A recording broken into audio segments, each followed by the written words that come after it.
Hello నమస్తే, welcome to my channel. నేను మీ వెల్లి చక్రధర్. ఇవాళ మనం ఒక మంచి ప్రీమియస్ చూద్దామండి. ఎలా ప్రీమియస్ అంటే ఇది ఒక రిస్క్ తక్కువ ఉన్న ప్రీమియస్, అట్లాగే రిటర్న్స్ ఎక్కువ ఉన్న ప్రీమియస్ చూద్దామండి. అదే ఆల్ ఇన్ వన్ పిఎంఎస్ అంటారు. చూడండి, ఆల్ ఇన్ వన్ పిఎంఎస్ అంటే మనకి పిఎంఎస్లోనే మ్యూచువల్ ఫండ్స్, స్టాక్స్, అలాగే ఈటీఎఫ్ కూడా ఉన్నదే all in one PMS. So ఇట్లాంటి ఆల్ ఇన్ వన్ పిఎంఎస్లో కనుక మనం ఇన్వెస్ట్మెంట్ చేస్తే మనకి గణనీయంగా రిస్క్ అనేది బాగా తగ్గిపోతుందండి. సాధారణంగా చెప్తుంటారు పిఎంఎస్ అనగానే హై రిస్క్ అని. అట్లాంటి హై రిస్క్ ఏమి ఉండదండి ఇందులో. ఎందుకంటే ఇందులో ఉన్నవి క్వాలిటీ స్టాక్స్ ఉంటాయి, క్వాలిటీ బ్లూ చిప్ స్టాక్స్ ఉంటాయి, అలాగే డైరెక్ట్ ప్లాన్స్ ఉంటాయి. మ్యూచువల్ ఫండ్స్లో కూడా ఒక మంచి డైరెక్ట్ ప్లాన్స్ ఉంటాయి. అలాగే ఈటీఎఫ్స్ తెలుసు మీ అందరికీ కూడా, ఎక్స్చేంజ్ ట్రేడెడ్ ఫండ్స్ చాలా పాపులర్ ఉన్నాయి ఇవాళ రేపు. సో అందులో కూడా ఇండియాలో ఉన్న ది బెస్ట్ 3 ఈటీఎఫ్ తీసుకుంటారండి ఇందులో.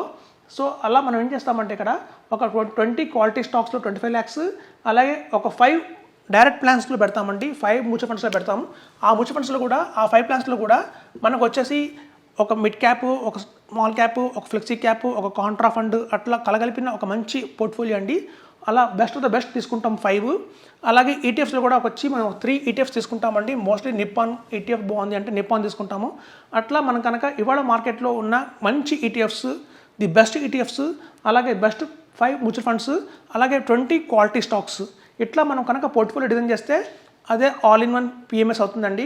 సో అలా ఆల్ ఇన్ వన్ పిఎంఎస్లో కనుక మనం 50 lakhs కనుక ఇన్వెస్ట్మెంట్ చేసి అలా వదిలేస్తే మనకి 5 yearsకి ఎంత రిటర్న్ వస్తుందో చూద్దాం. చూడండి, మనం కనుక 50 lakhs ఇన్వెస్ట్మెంట్ చేసి ఒక 5 years హోల్డ్ చేస్తే ఈజీగా అది 1 crore 20 lakhs దాకా మనకి రిటర్న్ వస్తుందండి.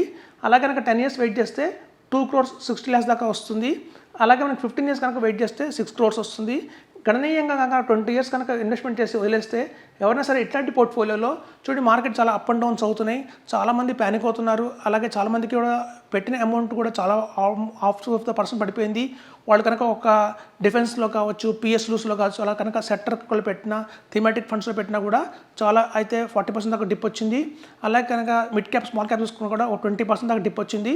సో చాలామందికి తెలియక ఎట్లా ఇన్వెస్ట్మెంట్ చేయాలో, ఎట్లాంటి ఫండ్స్ సెలెక్ట్ చేసుకోవాలో కన్ఫ్యూజన్ చాలా ఉంటుంది.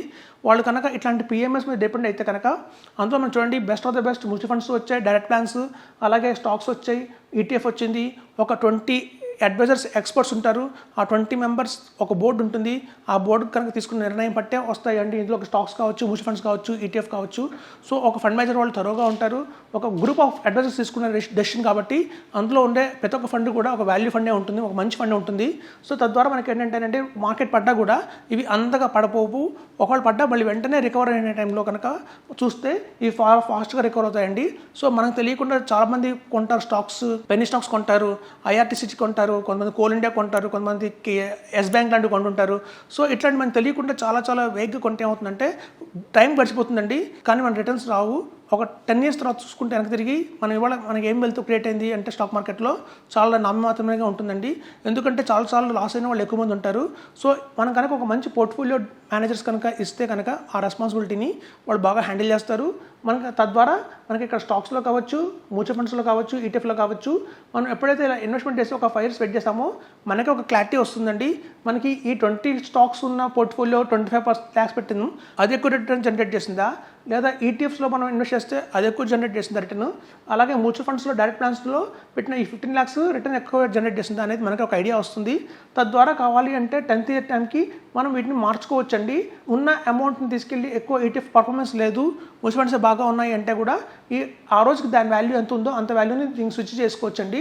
ఆ ఆప్షన్ కూడా మనకు ఉంది. సో ఎట్లా మనం ఇంటర్నల్ స్విచెస్ చేయొచ్చు. సో తద్వారా ఏంటంటే మనం ఇంకా గణనీయంగా కూడా రిటర్న్ పెంచుకోవచ్చు. సో అదండి మనకి ఆల్ ఇన్ వన్ పిఎంఎస్ అంటారు దీన్ని. సో ఇండియాలో ఇది one of the best PMS. ఇందులో చూస్తే ప్రాఫిట్ షేరింగ్ ఉండదండి, 0 profit sharing. మనం అదే రాసాం ఇక్కడ, నో ప్రాఫిట్ షేరింగ్ అని. చాలామందికి ఒక అపోహ ఉంది, పిఎంఎస్ అనగానే మనకు వచ్చే రిటర్న్లో వాళ్ళు కొంత షేర్ అడుగుతారు, ఒక 10% తీసుకుంటారు, 50% తీసుకుంటారు అన్న థాట్ ఉంటుంది. అలా ఏమి ఉండదండి. No profit sharing. మనకి ఎంత ప్రాఫిట్ వచ్చిందో అంత ప్రాఫిట్ మనకే ఉంటుంది. రేపు 20 years తర్వాత మనకి 13 crores వచ్చినా కూడా ఈ 13 crores కూడా మొత్తం మనకే ఉంటుంది తప్ప వాళ్ళేం షేర్ అడగరు. At the same time fee కూడా చూస్తే చాలామంది అనుకుంటారండి పిఎంఎస్ అనగానే చాలా హై ఫీజు ఉంటుందని, కంపేర్ టు రెగ్యులర్ ఫండ్స్ కంటే కూడా మనకి హై ఫీజు ఉంటుంది అనుకుంటాము. అలా ఉండదండి. ఎందుకంటే ఇక్కడ స్టాక్స్లో వచ్చి మనకి 2.5% తీసుకుంటారు కానివ్వండి, వేరే మ్యూచువల్ ఫండ్స్, ఈటీఎఫ్లో వచ్చి కేవలం మేనేజ్మెంట్ ఫీజు 1% మాత్రమే ఉంటుంది. అది కూడా ఎప్పటిదాకా అంటే 2 crores వచ్చేంత వరకు మన వెల్త్ ఇక్కడ చూడండి మనకి 10 years తర్వాత ఆటోమేటిక్గా 2,60,00,000 దాటిపోయింది వాల్యూ. ఎప్పుడైతే 2,60,00,000 దాటిందో వాల్యూ ఆటోమేటిక్గా 2 crores దాటంగానే ఆటోమేటిక్గా స్టాక్స్ మీద ఉన్న 2.5% ఫీజు కాస్త 2% తగ్గిపోతుందండి.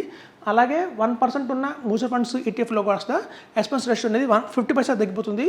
సో మనకి చూడండి గణనీయంగా స్టార్టింగ్లో మనకి ఆన్ యావరేజ్ 1.75% మనకి పడ్డా కూడా రాబోయే రోజుల్లో ఇది గణనీయంగా మనకి 1.25% దాకా కూడా పడిపోతుందండి. ఎప్పుడైతే మన వాల్యూ 2 crores దాటిందో అప్పుడు మన ఎక్స్పెన్స్ రేషియో ఫీజు వచ్చి 1.25% తీసుకుంటారు ఆన్ యావరేజ్. ఇప్పుడు స్టార్టింగ్లో కొంతమంది ఉంటారంటే మా దగ్గరకు వస్తారు క్లయింట్, మా దగ్గర ఆల్రెడీ 3 crores ఉన్నాయని చెప్తారు. సో అలా ఆల్రెడీ 3 crores ఉన్న వాళ్ళకి డైరెక్ట్గా ఈ ఫీజు వస్తుందండి, ఈ ఫీజు. సో కాబట్టి అదండి, ఇది ఆల్ ఇన్ వన్ పిఎంఎస్. మనకి రిస్క్ ఉండదు, రిస్క్ తక్కువ, రిటర్న్ ఎక్కువ. ఎలాగైతే పోర్ట్ఫోలియో మొత్తాన్ని కూడా ఒక వెల్ అడ్వైజర్స్, ఒక మంచి నాలెడ్జబుల్ ఉన్న అడ్వైజర్స్ దీన్ని మేనేజ్ చేస్తారు కాబట్టి రిటర్న్స్ కూడా మనకి ఎఫిషియెంట్గా వస్తాయండి. సో మనకి తెలియకుండా చాలా ఫండ్స్ కొనేసి కాంట్రా ఫండ్స్ అని, స్మాల్ క్యాప్స్ అని, మిడ్ క్యాప్స్ అని, అలాగే ఈటీఎఫ్స్ అని చాలామంది మా దగ్గర వస్తారు పోర్ట్ఫోలియో తీసుకుని. వాళ్ళు చూస్తే చాలా ఈటీఎఫ్స్ ఉంటాయి, అలాగే ఇండెక్స్ ఫండ్స్ ఉంటాయి. అలాంటివన్నీ వద్దండి. మనం చూస్తుంటే ఎక్స్పీరియన్స్ గెయిన్ అవుతుంది. చూడండి, మీరు కనుక సొంతంగా ఇన్వెస్ట్మెంట్ చేసుకుంటే over the period of 15 years మీకు ఎక్స్పీరియన్స్ వస్తుంది తప్ప వెల్త్ క్రియేట్ కాదు. సో మొదటి నుంచే మనం కనుక తెలుసుకొని ఇలా ప్రాపర్గా ఇన్వెస్ట్మెంట్ చేస్తే మరి మార్కెట్ పడ్డా కూడా మనకి ధైర్యంగా ఉంటుంది. ఎందుకంటే ఒక ఎక్స్పర్ట్స్ హ్యాండిల్ చేస్తున్నారు కాబట్టి మన పోర్ట్ఫోలియోని మనం కొంచెం టెన్షన్ పడకుండా ఉంటాం, పానిక్ అవ్వకుండా ఉంటాం.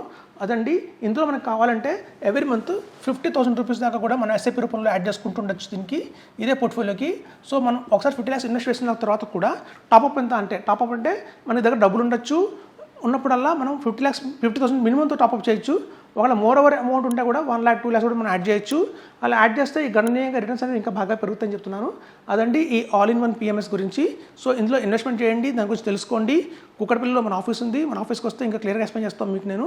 సో తద్వారా మీరు కంపేర్ చేసుకోండి, మీ దగ్గర ఉన్న పోర్ట్ఫోలియో రిటర్న్స్ ఎంత ఉంది, రాబోయే రోజుల్లో ఇలాంటి కనుక ఇన్వెస్ట్మెంట్ చేస్తే మీ పోర్ట్ఫోలియో రిటర్న్స్ ఎలా వస్తాయని కంపేర్ చేసుకోండి. నచ్చిందంటే ఫర్దర్గా ముందుకి దీనిలో ఇన్వెస్ట్మెంట్ అని చెప్తున్నాను. Thank you.